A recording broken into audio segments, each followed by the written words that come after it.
Hey guys, welcome back. Episode number 4. We're going to be talking about shoulder internal rotation today. For those of you who've been with us from the start, we've gone through thoracic rotation, we've gone through self-assessment of the shoulders, and last week we started to address deficit with shoulder movement. We looked at doing the external rotation mode with the dowel, and we've had some fantastic feedback from you regarding that one. So we're going to show you now the internal rotation mobilization.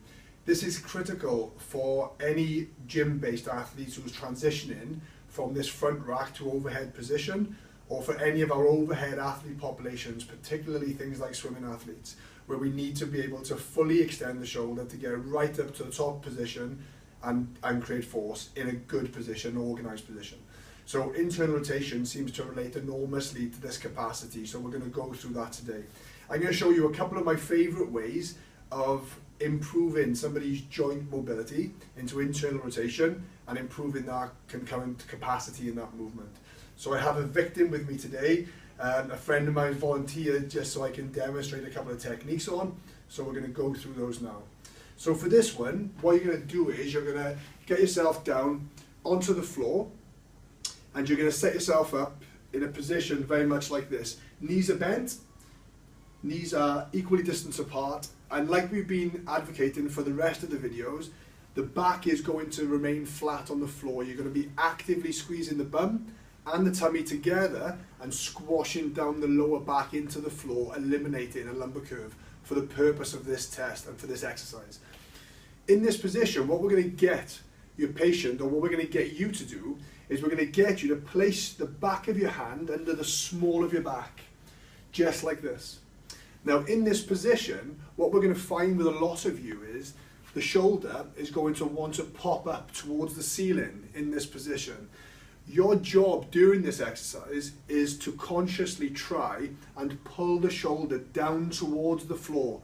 That's what's going to sensitize this stretch, and that's going to be your effort during this stretch.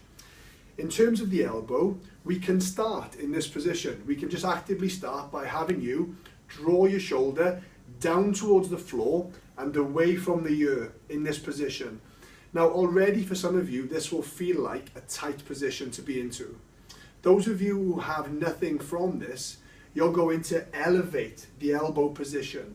Now in the gym, my preference is to use a 5 kilo or 10 kilo bumper plate and to add those on to a height that is correlated to what you need. But you can literally use anything. So we're just going to use some bits and bobs that we have hanging around. We're going to use a mat. We're going to stick that just under the edge of the elbow, not into the whole arm. And then we're going to ask him to just pull the shoulder down towards his shoes and down towards the floor as hard as he can. And what this is doing is driving the elbow forward and driving the shoulder back, which is causing a big internal rotation moment to happen at the shoulder. And it's quite a jointy stretch.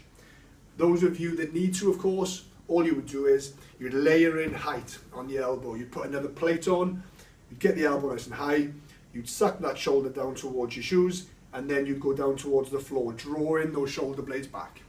Exercise number 1. And if you get this right, it's pretty miserable.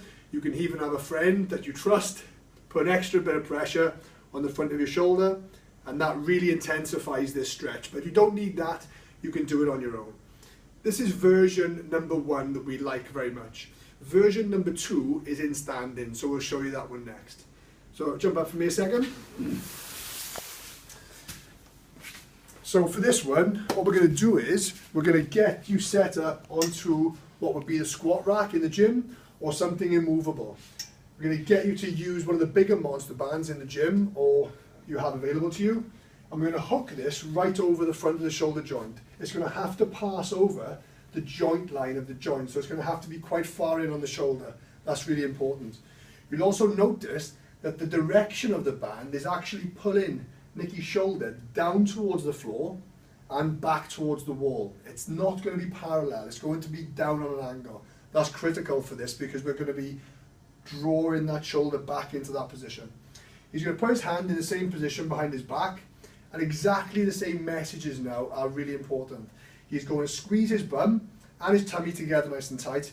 He's going to draw his shoulder blades together nice and tight, and he's actively pushing his elbow forward himself.